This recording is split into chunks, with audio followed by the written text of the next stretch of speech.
अस्पताल में मरीज बनकर पहुंची डीएम मैडम। फिर जो हुआ। आज की कहानी यूपी के कानपुर की है। कानपुर काफी बड़ा शहर है। वहाँ की जनसंख्या बहुत ज्यादा है। कानपुर इतना बड़ा शहर होने की वजह से वहाँ पर काफी सारे नकली सामान के मामले भी निकलते रहते हैं। और आज इसी तरह के एक मामले का खुलासा करने के लिए डीएम मैडम को कहीं जाना था। डीएम मैडम आज सुबह सुबह जल्दी से खाना खाकर तैयार हो गई, लेकिन आज वह अपनी यूनिफॉर्म में नहीं थी, बल्कि सिंपल से कपड़े पहने हुए थे और अपना चेहरा भी इसी तरह से बनाया हुआ था जैसे कि वह कई दिन से बीमार हो। और अपने गाड़ी में आकर बैठ गई और ड्राइवर से कहा कि जल्दी से अस्पताल की तरफ चलो। ड्राइवर ने कहा कि मैडम जी, क्या हुआ, आप ठीक तो है ना? तो डीएम ने कहा, हाँ मैं बिल्कुल ठीक हूँ, तुम अस्पताल चलो। ड्राइवर रामू ने कहा कि ठीक है मैडम, अस्पताल की तरफ चल पड़े। कुछ देर बाद ही अस्पताल में पहुंचने ही वाले थे कि डीएम मैडम ने अस्पताल से कुछ देर पहले ही मैडम ने कहा कि यहीं पर गाड़ी रोक दो। रामू ने गाड़ी रोक दी और मैडम गाड़ी से नीचे उतर गई और रामू से कहा कि तुम यहीं पर रहो और मैं जब फोन करूं तो तू आ जाना। मैं यहीं से पैदल अस्पताल चले जाऊंगी। और मैडम अपने सिर पर दुपट्टा लेकर और उसी दुपट्टे से मैडम ने अपने चेहरे को कवर कर लिया और अस्पताल के अंदर चली गई। और जाकर वह डॉक्टर के कैबिन के पास में मरीजों की लंबी लाइन लगी थी, वहीं पर मैडम भी जाकर बैठ गई। मैडम ने अपना मरीजों वाला कार्ड भी बनवा लिया और अपना नंबर आने का इंतजार करने लगी। कुछ देर बाद ही मैडम का नंबर आ गया डॉक्टर से मिलने का। और एक आदमी ने आकर कहा कि चलिए, आपका नंबर आ गया है, डॉक्टर साहब आपको अंदर बुला रहे हैं। मैडम उठकर अंदर डॉक्टर के पास चली गई और डॉक्टर से थोड़ी देर कुछ बातें की।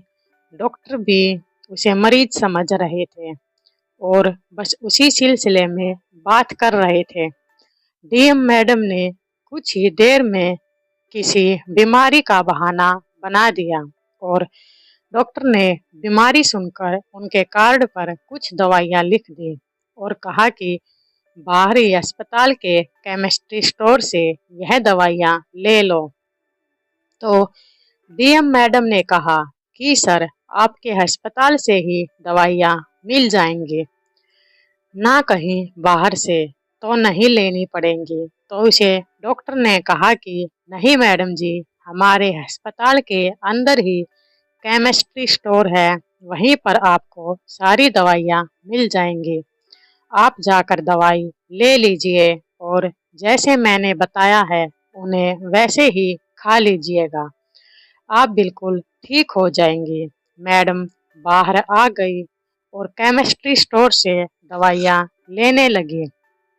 जैसे ही मैडम ने केमिस्ट्री स्टोर से दवाई ली तो उन दवाई में से एक दवाई की डेट एक्सपायरी हो चुकी थी। और तभी डीएम मैडम ने उस केमिस्ट्री स्टोर वाले से कहा कि यह दवाई तो एक्सपायर हो चुकी है।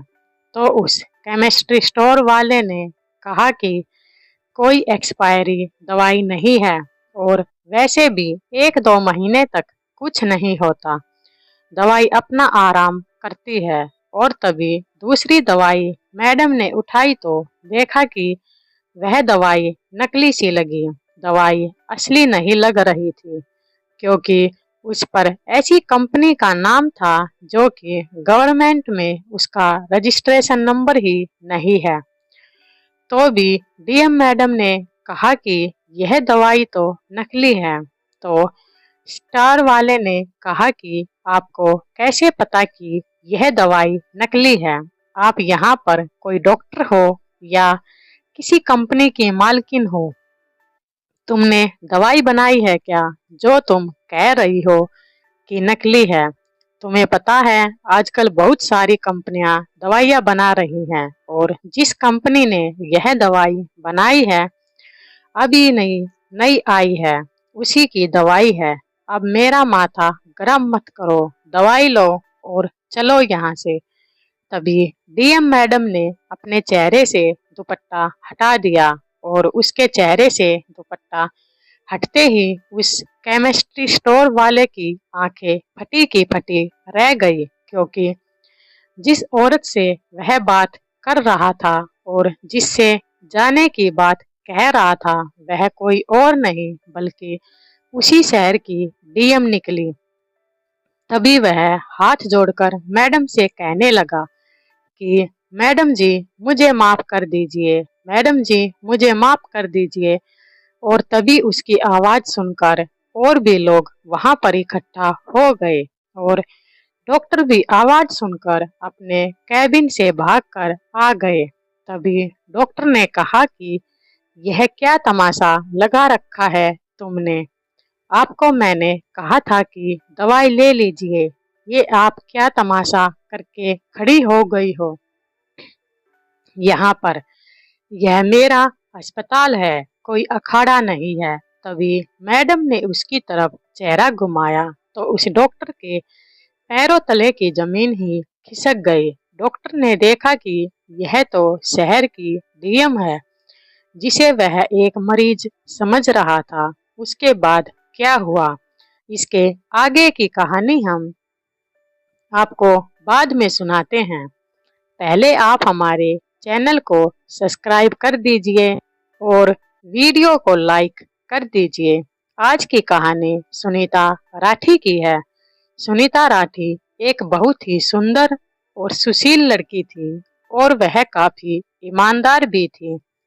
वह अपने माँ बाप की इकलौती बेटी थी। इकलौती होने के कारण वह काफी लाडली थी, लेकिन बचपन से काफी होनहार थी और पढ़ाई में भी होशियार थी और इसे पढ़ने का भी काफी शौक था। वह बचपन में ही अपने माता पिता को कहती थी कि मुझे बड़ा होकर काफी बड़ा ऑफिसर बनना है, इतना बड़ा कि जब मैं चलूं तो लोग मेरे पीछे पीछे चलें और मुझे देखते ही सलाम करे, और जब मैं कुर्सी पर खड़ी हो जाऊं तो कोई भी बैठा न रहे, इतना बड़ा बनना है। तो उसके पापा कहते हैं बेटा एक दिन तुम जरूर इतनी बड़ी बनोगी, तुम्हारे सारे सपने अवश्य पूरे होंगे, लेकिन इसके लिए तुम्हें काफी ज्यादा मेहनत करनी पड़ेगी। तो सुनीता राठी हमेशा कहती कि पापा मेहनत तो मैं करूंगी ही, क्योंकि मेहनत करने से ही इंसान सफल होता है, मेहनत के बिना कुछ नहीं है। और वह बचपन से ही वह अपने इसी विश्वास के कारण दिन रात मेहनत करती चली गई और एक दिन सफल भी हुई।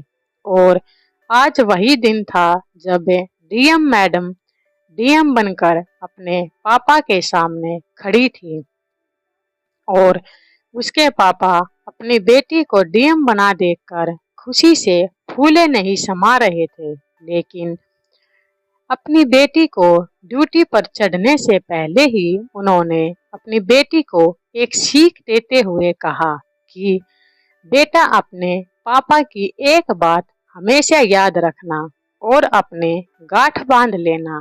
तो सुनीता राठी ने कहा कि कौन सी बात पापा, बताइए, मैं आपकी बात कभी नहीं टालती, आप कह रहे हैं तो मैं उसे जरूर अपने पल्ले से गांठ बांध लूंगी। तो सुनीता राठी के पिता ने कहा कि बेटा अपनी जिंदगी में हमेशा ईमानदारी से काम करो, क्योंकि ईमानदारी ही सबसे बड़ी होती है और ईमानदार आदमी कभी किसी से डरते नहीं और ना ही अपने कर्म से पीछे हटते हैं। तुम हमेशा अपने रिश्तों को नागवार समझकर हमेशा पीछे रखना और हमेशा अपने फर्ज को आगे, अपनी ईमानदारी को, अपनी ड्यूटी को सबसे आगे रखना, क्योंकि यही तुम्हारा फर्ज है और इसी में मन की शांति और सुकून है। तो सुनीता राठी को अपने पिता की यह बात समझ आ गई और उन्होंने इसे अपने गांठ बांध ली और अब वह समय आ गया था जब उसे इन सब की जरूरत है। जैसे ही सुनीता राठी की पोस्टिंग होकर कानपुर आई थी, कुछ समय से पता चल रहा था कि कानपुर में अवैध दवाइयों का काम चल रहा है। नकली दवाइयों का काफी धंधा चल रहा है। नकली दवाइयों का काफी धंधा चल रहा है और कुछ अस्पताल ऐसे हैं जहां पर चोरी से नकली दवाइयां बेची जा रही हैं और इन नकली दवाइयों के कारण लोगों की जिंदगी से भी खिलवाड़ हो रहा है। कई सारे लोग अपनी जिंदगी से हाथ धो बैठे हैं और उनके स्वास्थ्य पर भी इसका बुरा असर पड़ रहा है। यह काफी सस्ती होती हैं, लेकिन उसे बेचने वाले उन्हें काफी महंगे रेटों पर बेचा जाता है और उसे बेचने वाले काफी ज्यादा मुनाफा कमा रहे हैं। उन्हें किसी के स्वास्थ्य से, किसी आदमी की जान से कोई मतलब नहीं है। बस अब डीएम मैडम को उनका पर्दाफाश करने का सोचा और इसके लिए उन्होंने एक प्लान बनाया कि वह खुद अस्पताल में जाएंगी और इन सब का पर्दाफाश करेंगी और सबको रंगे हाथ जरूर पकड़ेंगी। और आज वही दिन था जब डीएम मैडम उस अस्पताल में गई थी और नकली दवाइयों का भंडाफोड़ करने के लिए और सबको रंगे हाथों पकड़ने के लिए। इसलिए वह आज अस्पताल में मरीज बनकर डॉक्टर के पास गई और उसने मरीज की तरह ही अपना कार्ड बनवाया और डॉक्टर के से अपनी दवाइयाँ लिखवाई।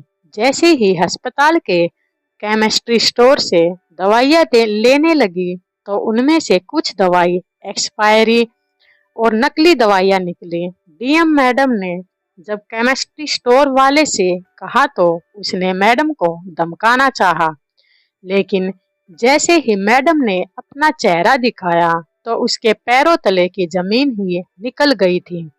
अब तो डॉक्टर और सभी आदमी मैडम के आगे हाथ जोड़ रहे थे और माफी मांग रहे थे कि मैडम जी हमें माफ कर दीजिए, हमें नहीं पता था कि आप हो। अगर कुछ गलती हो गई हो तो हमें बता दिया होता, हम अपने पास बुला लेते, हम वहीं आ जाते। मैडम ने कहा कि चुप रहो, मुझे किसी से कुछ नहीं सुनना है।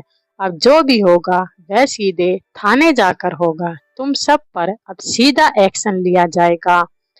और तभी डीएम मैडम ने अपने ड्राइवर को भी फोन करके वहीं पर बुला लिया और अपने स्टाफ के आदमियों को भी फोन कर दिया और कुछ आदमी अस्पताल में पहुंच गए और सारी दवाइयों को अपनी हिरासत में ले लिया गया और डॉक्टर को भी अरेस्ट कर लिया गया और उस पर केस चलाया गया। सभी से पूरी तरह से पूछताछ की गई कि यह सभी नकली दवाइयाँ कहाँ से खरीदी जाती हैं और कौन बनाता है और वह कौन सी कंपनी है, कहाँ पर यह सारी दवाइयाँ बनती हैं।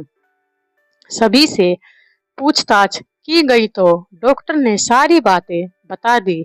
यह सारी दवाइयाँ कहाँ से बनती हैं और कहाँ से खरीदी जाती हैं।